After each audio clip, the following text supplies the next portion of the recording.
I'm delighted to be joined today by Wendy Chamberlain, Liberal Democrat MP for North East Fife. A champion of unpaid carers in Parliament, it was Wendy whose private member's bill saw the introduction of the Carers Leave Act 12 months ago. Welcome, Wendy. 1 year on from its implementation, Wendy, what impact do you think the Carers Leave Act has had on the lives of unpaid carers across the UK?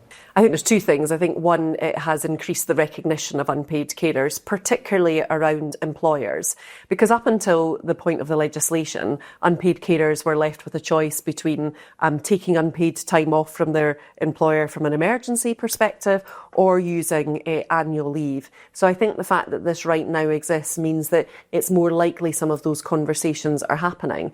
But I would also say that I think we need to do more in this space. The government is passing the employment rights legislation at present. We had hoped that paid carers leave was going to be part of that. They're consulting on that, but it's clear that they need to move quicker, because even though unpaid carers now have this right through the Act that I helped to pass, it is still unpaid, and poverty for unpaid carers is a huge challenge. In my own constituency, we spoke to a number of people when the legislation was being passed, but really interestingly, from the work that I've done with both Carers UK and Carers Trust, you can see that impact largely around keeping unpaid carers in employment. I think that is one of the huge challenges. And we know that we have a gender pay gap, and we also have a gender pension gap. And the reality is that's because it's often women who are unpaid carers, and actually their unpaid caring responsibilities cause them to leave the workplace. If we can foster the right conversations, and the legislation helps with that, perhaps employers can be more flexible about how they keep unpaid carers in employment, because many of them do want to continue to work. What would you say are the barriers preventing carers from accessing the leave they're now entitled to, and how can these be addressed? So we try to keep in the legislation the leave as flexible as possible. It can be broken down into half-day chunks. The idea was it was to help manage some of those more regular caring responsibilities, such as hospital appointments, as opposed to those emergency scenarios. But employers can turn it down if there is a justifiable reason for doing so. But I think what we are looking at is the fact that we just need that better understanding. And although that legislation has been taken up, I think some of the challenges are large employers, they will just assume it into their usual suite of different leave. But for smaller employers and SMEs, I think it is more challenging. I think there's more that the government can be doing to actually make employers and individuals aware of the leave. I was kind of disappointed the last government didn't really sort of, beyond looking for it as a new business and what the rights were, or indeed a regular update, there wasn't much done beyond that to really make employers and indeed unpaid carers aware of the legislation. Do you believe employers need more guidance or support to implement the Act effectively, especially small businesses? Yeah, I mean, I think part of it is recognising who are unpaid carers in your workplace, and that's where the employers that we've done work with have been really important. So, for example, TSB, they have what's called a carer's passport, so that when you come into the organisation, you only have to tell your caring story and your responsibilities once, and it moves with you as you move around the organisation. An organisation in my own constituency actually did some really good stuff around unpaid carers, but hadn't brought all their different HR policies together, which meant that often what happens is the first time you realise that you have an unpaid carer in your workforce is when something has gone wrong and there's a crisis. So it's about trying to make employers be more proactive. And then it's about selling the benefits to employers. Unpaid carers are great multitaskers. And if you show them willingness and support in the workplace, they're much more likely to be loyal and stay with you as a result. Wendy, many campaigners now argue the next step should be to make carers leave paid. Do you support that ambition? And how might it be made affordable and sustainable? Yeah, so my party's policy is for 10 days of paid leave per year. I mean, what I would say is I think that unpaid carers are pretty resourceful, and they will only look to use the leave if there is not another alternative for them to do so.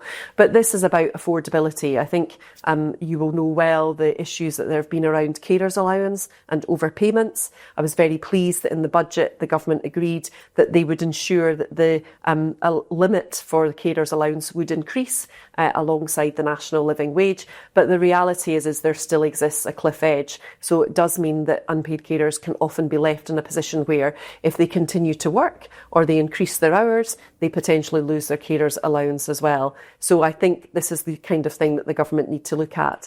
The other thing, and it's the one thing that government is not making progress that I would like to see, is around social care more generally. We obviously have Louise Casey's work ongoing in relation to social care, but she's also carrying out other work for the government, and the cross-party talks that Ed Davey has urged for some time and the government seems amenable to hasn't happened. If we don't fix the issues in social care, the challenges for unpaid carers are going to continue.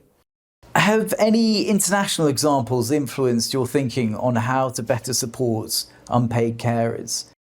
Very interesting. I was at a round table with the Centre for Care and the university staff and researchers involved in that work, and we did look at some of what the international options are, and it's quite a mixed picture. Some countries offer a block period of time. Australia, I think, is a good example for that. I think there is a lot of learning that can be done, but I think, as always with policy changes, you need to start where you are in terms of what currently exists under employment rights legislation in the UK. And I think sort of building on that unpaid carers work that my legislation brought in is the best starting place. But I think if we look generationally across the workplace, what people are looking for in terms of work and their expectations, there is absolutely no doubt that that is changing, and more flexible ways of working continue to be something that people in the workforce are looking for. Wendy, what do you think? How can we ensure that unpaid carers aren't left financially vulnerable, especially those who reduce work hours or give up jobs entirely? Yeah, I think I've pointed out already the challenges around the gender pay and pension gap. So I think, one of the things that was previously looked at was whether there could be a national insurance contribution for unpaid carers when they aren't working, because one of the challenges that we see is people step out of the workplace, they are not working at all beyond being in the receipt potentially of the benefits that the person they are caring for has, as well as their own carer's allowance. And that means that when they come to claim their state pension, they do not have the full state pension in order to be able to live. And that is one of the huge challenges. I think it is around, and this is hopefully where my legislation has helped, having the right conversations to keep people in employment. And at the moment, obviously, with the carer's allowance, it is based on national minimum wage at 16 hours per week. But I know, for example, a good friend who used to be a teacher, but her caring responsibilities means that she's not able to continue to do that, but she couldn't even go back to do any teaching part-time because the hourly pay would absolutely preclude her keeping her carer's allowance. Do you believe unpaid carers are adequately represented in policy making and public discourse? And if not, how can we change that? I think it's getting better, and I think that's down to the advocacy of groups like Carers UK and Carers Trust, and dare I say it, carers like Ed Davey himself, my party leader, who's spoken very passionately about his caring responsibilities. I think one of the challenges for unpaid carers is there is still a degree of stigma around it, or people don't recognise that they are carers. I've always said this, my husband cares for his elderly mother. He visits her several times a week, does washing, etc. He wouldn't recognise himself as a carer, but that is exactly what he's doing. So having more conversations publicly is part of that. And I think that's very important for young carers in particular, who need to be identified and supported in education as well. And Wendy, what would you say to those who argue that, faced by rising taxes, a looming international trade war between nations, that the burden on small businesses is so great that they can't carry this extra load of unpaid carers' responsibilities? I mean, that's why I think we are, the government is consulting on paid carers leave. What does that look like? Who supports it? Is it similar to, for example, a parental leave payment, or is it something that would be the expectation for the employer to make up? Those are the kind of questions that absolutely need to be answered. But I think one of the things that I also hear consistently from businesses is how difficult it is to attract well-qualified and productive staff. And, I know from the unpaid carers that I've spoken with that they are people who are highly skilled. Their caring responsibilities make them that, as well as what they've potentially done in the past. So it's actually about getting the staff who can be sufficiently flexible with you and actually deliver what you want to see as an employer.